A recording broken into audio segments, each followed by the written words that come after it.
Princess Gloria Iweka from Nigeria. I don't know how many women will agree with me, but I really do believe that the place of a woman is in the home. And that is how it is ordered by the Almighty, whether we want to believe it or not. And I believe that all the problems in the world is rooted in the fact that man has changed the order established by the Almighty Father, because man is given a free will to choose. So it is possible for us to choose ways other than that swings with the will of the Almighty Father and get away with it in the short run.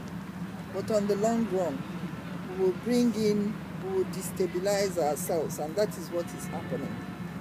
The place of a woman is in the home, and until we go back to recognizing that and arranging our lives such that we men will find that they are majorly in the home and their heart is in the home, and that women accept that they are different from men in their activity, especially in the nature of activity, and that we only complement the men, and we should not compete with them, but complement with them. And it is the complements of both roles that gives the balance that will bring peace and progress to the world. Now, the home must be recognized for what it is. First of all, those of us who are religious, we call paradise our home, and we hope that one day we'll get back to paradise, to our home. Now, for us to now call the house where we live paradise, it means that we are saying that here on earth it is possible for us to bring down the peace and perfection and beauty of paradise to our little homes, our homes on earth, to make it homely. And the reason is that it is possible that the person you create a home with usually is somebody you love, where there is mutual respect and love, and there is harmony and peace and joy. And therefore it is possible that out in homogeneity, the peace of the Almighty Father, the beauty of paradise, the perfection, the love, the warmth, the development in paradise will first of all envelop the whole home, because of this law that what is of a feather, the same feather, flock together. So out of that law of attraction of what is homogeneous, a home that is homely and has peace and harmony and joy and happiness, and where people love each other, and where the woman is the priestess that reigns, that is the queen there, and is the bridge that connects and draws down these blessings of the Almighty Father. It is therefore the home that is bringing paradise down on earth. And that is why we have to create a home to be like that, so that human being can be nurtured and can develop with humanity that they can now spread around out to public life and make the whole world paradise-like and become a home. And if we don't do this, then people cannot develop, because it's just like an egg that is not incubated will not hatch. Human beings who are not incubated in a home that is a real home, who will grow up in an empty house that has no love and that has no respect and attention and recognition, such human beings are not incubated and will not hatch those qualities that make us human, will not blossom. Such qualities like love,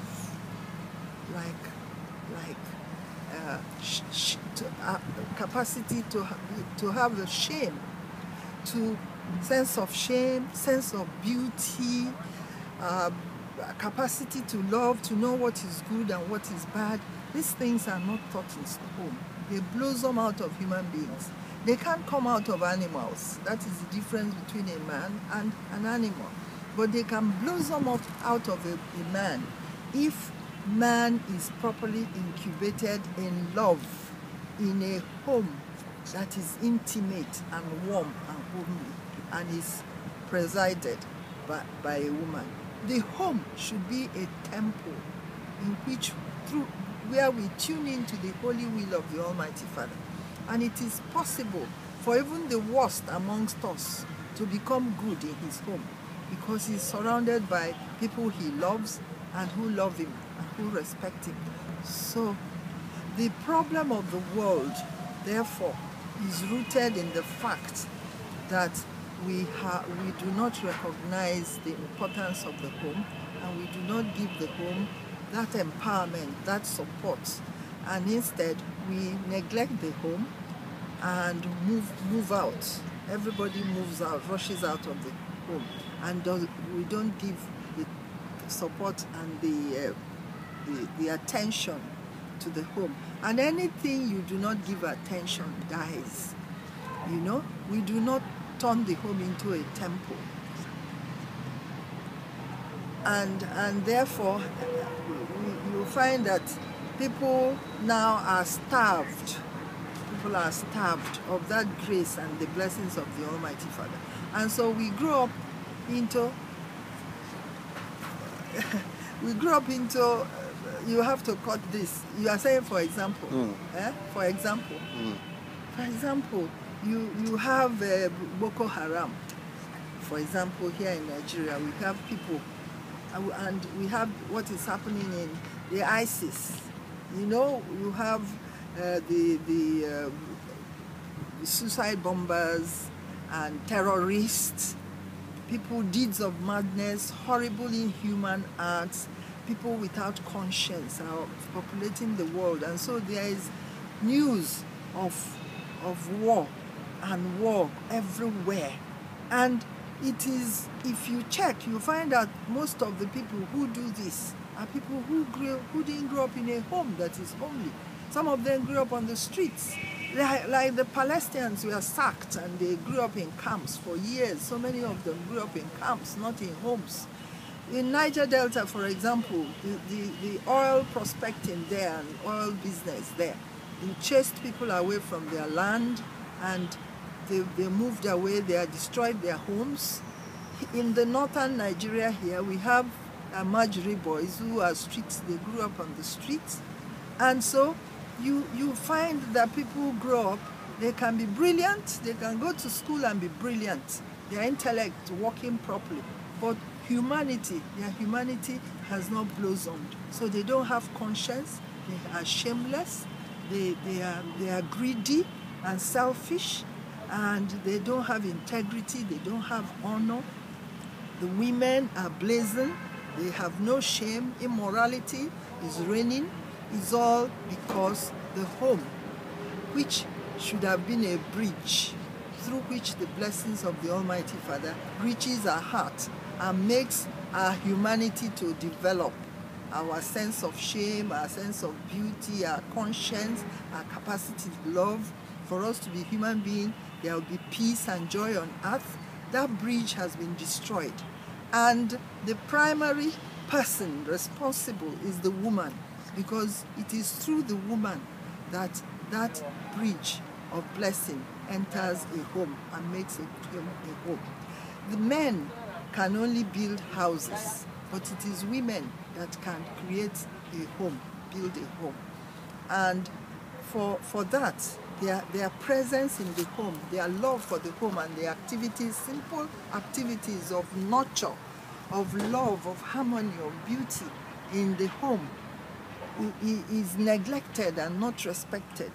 Now today, because of how we have done economy and how we've done our educational system, women feel compelled to move out of home. In any case, respect is not given to women when they just stay at home. And the recognition is not given to them and the activities in the home.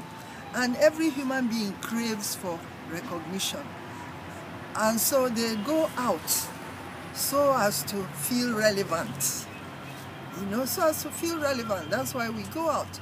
But if people will now begin to respect the activity in the home and begin to support the women so that they can begin to earn, for example, from home, like home offices for women, even if they are working for government, work from home, part-time. And then the part people recognize that the contribution, the fact that they are bringing up children is national service, and they are compensated somehow for that and recognized for that, so they feel relevant. Then they will be happy to stay back at home. And the nation will be richer, because human beings will begin to step out from home into public life, and there will be more peace, and there will be less of the strife that we have today. Therefore, I believe that people should once more begin to respect the home, and women should accept that there are places in the home, but that the home is the most important place in terms of sustainable development of any nation. Thank you. Thank you.